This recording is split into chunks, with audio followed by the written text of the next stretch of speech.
Hello everybody. Blog start झालेला आहे. Blog start करायचं कारण म्हणजे मी थोडंसं आता आपल्या स्वतःच्या सेफ्टीबद्दल सांगणार आहे.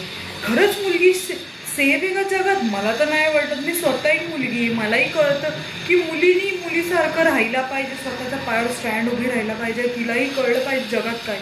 पण आजच्या जगात असं झालंय ना की बाहेर झालं तरी त्रास आहे, घरात असेल तरी तिला त्रास असतो, कुठे गेली तरी तिला त्रास आहे. त्रास काय तिला हेच नाही, घरात पण कुणी पण तिला छेडतं, बाहेरही कुणीतरी छेडतं.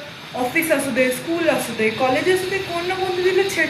अरे नाईट शिफ्ट करणारे मुलींना सुद्धा तोच त्रास आहे, मॉर्निंगला सुद्धा तेच आहे. अरे खरंच आपलं जग सुधारले? मला तर नाही वाटत जग सुधारलेलं आहे. समाजात प्रत्येक वेळेस ऐकायला भेटते, बातम्यांना, पेपरला, टी व्हीला.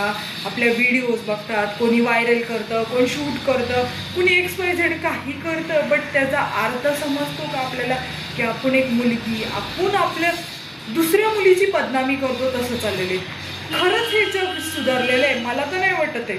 मी बाहेर गेले तरी मला ऐकायला भेटतं, कुठं गेले तरी. अगे खरंच हे जग आहे? बापरे, या जगात म्हणजे खूप कठीण गोष्ट आहेत की त्याला तू सॅक्रिफाईस करायचंय.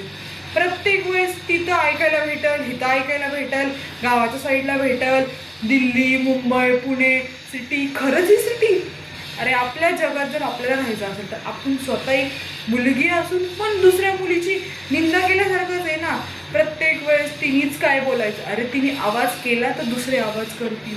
गँग रेपचं तर मी खूप ऐकलेले. प्रत्येक वेळेस तिच्याबद्दल, ती शाळेत असू, डॉक्टर असू, टीचर असू, नर्स असू, प्रत्येक वेळेस तिच्याबरोबरच. अरे का? ती पण एक माणूस आहे, तिलाही काहीतरी जगायचं नाही. तिचेही आई वडील तिला, प्रत्येक मुलीला बाहेर शिक्षणाला पाठवतात. हॉस्टेलमध्ये मुली राहतात, कुणी बाहेर शिकतात, कुणी बाहेरच्या गावी शिकतात, लांब लांबच्या ठिकाणी मुली शिकायला जातात. आई वडील त्यांना खूप जबाबदारी लहानाचे मोठे केलेले असतात.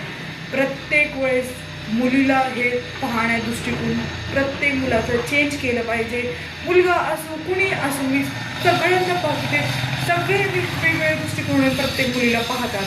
की असं कुणीच नाही की कुणी कुणाच्याबद्दल टीज नाही करत, कुणाला बोलत नाही, काय नाही.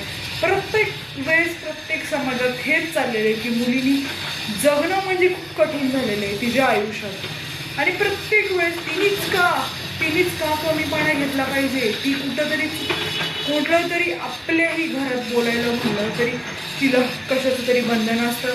भावच आहे, वडीलच आहे.